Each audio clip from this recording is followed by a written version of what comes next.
একটা পর্যায়ে আমরা হচ্ছে মানে বলা যায় একরকম এটা ক্লুলেস একটা ঘটনা ছিল। তো আমরা আসলে কোনো কিছুই প্রথম দিকে খুঁজে পাচ্ছিলাম না। আপনারা জানেন গতকালকে আপনারাও সেখানে ছিলেন। আমরা মোটামুটি কয়েকশো মানুষের সাথে শুধুমাত্র কথা বলে আসলে ঘটনার আদ্যপান্ত বিষয়টা জানার জন্য কে ঘটিয়ে থাকতে পারে। তো একটা পর্যায়ে আমরা হচ্ছে পুরো ঘটনাটা ন্যারো ডাউন করতে সক্ষম হই যে এটা কাদের মাধ্যমে হতে পারে, এবং সেটা আমরা সকাল থেকে কাজ করতে করতে মোটামুটি বিকেল হয়ে যায়। আমরা 4-5 জনকে সন্দিগ্ধ ধরে, কারণ সকালবেলায় এই বিষয়টা আমাদের কাছে একেবারেই অজানা ছিল কে করে থাকতে পারে। তো 4-5 জনকে আমরা টার্গেট ধরে নিয়ে আমরা হচ্ছে আগাই। এর ভিতরে আমরা 2 জনকে পুলিশের হেফাজতে নিয়ে জিজ্ঞাসাবাদ করি, এবং করার পরে আমরা বুঝতে পারি যে এই ঘটনাতে জড়িত না। এই পর্যায়ে আমরা হচ্ছে আসল যে আসামি তার ব্যাপারে আমরা হচ্ছে প্রথম কাজ পাই যে এই ঘটনাটা যে তারা এই ঘটনাটা ঘটিয়ে থাকতে পারে। প্রথম আমরা তার নামটা জানতে পারি। তখন আমরা শিওর ছিলাম না, কিন্তু যখন তার ব্যাপারে স্থানীয়ভাবে আমরা যোগাযোগ করি এবং স্থানীয়ভাবে লোকজনের সাথে কথা বলি, তখন আমরা জানতে পারি যে তার নাম হচ্ছে, ওই ব্যক্তিটার নাম হচ্ছে আবু তাহের। আবু তাহেরের বাড়িটা আসলে ওইখানেই ছিল। ভিকটিমের যে বাড়িটা তার ঠিক 2টা বাড়ির পিছনেই আবু তাহেরের বাড়ি ছিল, কিন্তু এখন তারা ওইখানে বসবাস করে না। এখন তারা চলে এসেছে হচ্ছে নিয়ামতপুর ইউনিয়নের ফারাসপুর যে গ্রামটা আছে, এই গ্রামে এখন তারা সপরিবারে চলে এসেছে। এখানে ভাড়া বাসায় থাকে। তাদের নিজস্ব যে স্থায়ী বাসাটা ছিল তার একটা বেশ কয়েক মাস আগেই তারা ওইখান থেকে চলে আসে, ওই বাড়িটা ফাঁকা করে থাকে। এই যে আমাদের আবু তাহের হচ্ছে পেশায় একজন হচ্ছে cigarette company distributor, cigarette distribute করে। ওই বাড়িটাতে মাঝে মাঝে সেই সিগারেটের প্যাকেট রেখে দেয়, ফাঁকা বাড়ি। ওই বাড়িটা কিন্তু ফাঁকা। ওইখানে আপনারা গিয়েছেন, দেখেছেন 3টা বাড়ি আছে পাশাপাশি, 3টা বাড়ি কিন্তু ফাঁকা। ওই 3টা বাড়িতে কোনো লোকজন থাকে না, পরিত্যক্ত। তো তার নিজের যে পরিত্যক্ত বাড়িটা, এই বাড়িটাতে সে মাঝে মাঝে হচ্ছে সিগারেটের প্যাকেটটা রাখে। 12 বাজার এলাকাতে সে সিগারেট সাপ্লাই দেয়, আবার এটা তালা মেরে চলে আসে, এখানে কিন্তু থাকে না। তো ওই দিন দুপুরে তো এটা বলে রাখা ভালো, আমাদের কাছে মনে হয়েছে ঘটনাটা আসলে পরিকল্পিত ঘটনা। কারণ ওই তাবাসসুম যে মেয়েটা, সেই মেয়েটা বাড়িটা যেহেতু এখানেই, সে ওইখানেই খেলাধুলা করে সবসময়। এই তাবাসসুমকে সে আগেও দেখেছে।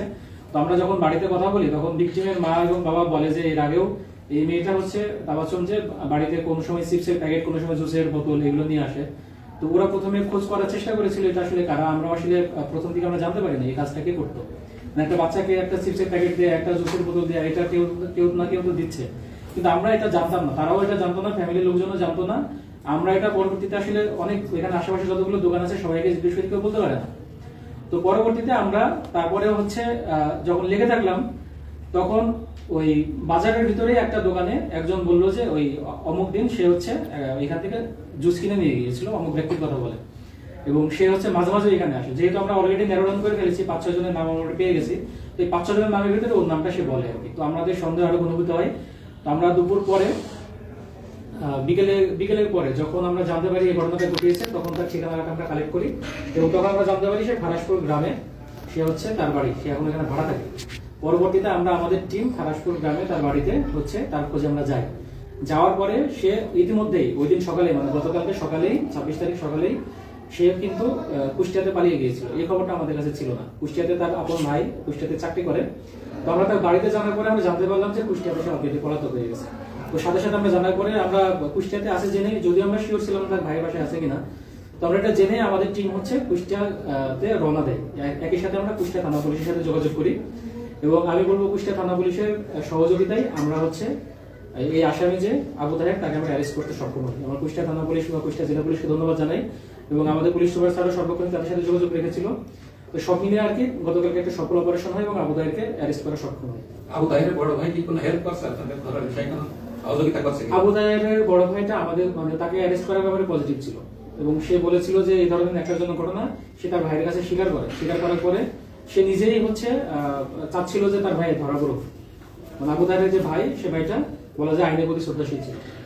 আচ্ছা, শিশুটির শরীরে কোনো ধর্ষণের আলামত বা এরকম কোনো কিছু আপনারা পেয়েছেন কিনা? আমরা প্রাথমিকভাবে আমাদের একজন মহিলা পুলিশ অফিসার এটা শ্রোধাল করার পর আমাদের প্রাথমিকভাবে বলেছিল হয়তোবা ধর্ষণের চিহ্ন আছে।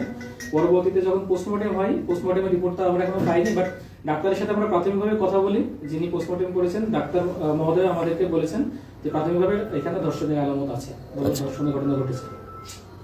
মূলত এই কারণেই তাকে হত্যার শিকার হতে হয়। সঠিক। তাকে যখন হচ্ছে ওই পরিত্যক্ত বাসার ভিতরে, এবং তাবাসসুমের পরিত্যক্ত বাসাটার সামনে একটা ফাঁকা জায়গা আছে, ওখানে খেলাধুলা করতো।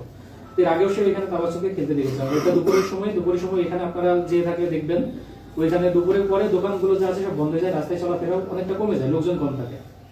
তো ওই তাবাসসুম সে ডেকে নিয়ে নিজের ফাঁকা বাড়িতে নিয়ে যায়। যাওয়ার পরে যখন সে ধর্ষণের চেষ্টা করে, মেয়েটা স্বাভাবিকভাবে অনেক চিৎকার দেয় এবং এই জন্য তখন সে ওই তাবাসসুমকে অনেক মারপিট করে এবং একটা পর্যায়ে সে তার বয়সের মতো সে ভয় পেয়ে যায়। তার মুখের উপরে একটা লুঙ্গি ছিল, তার ওইখানে বাসার ভিতরে যদি সে থাকে না, ওইখানে চেয়ার আছে, লুঙ্গি আছে, একটা লুঙ্গি ছিল, সেই লুঙ্গিটা সে ওই ভিকটিমের মুখে চাপা দিয়ে অনেকক্ষণ ধরে থাকে, ভিকটিম এখানে মারা যায়, তাবাসসুম মেয়েটা মারা যায়।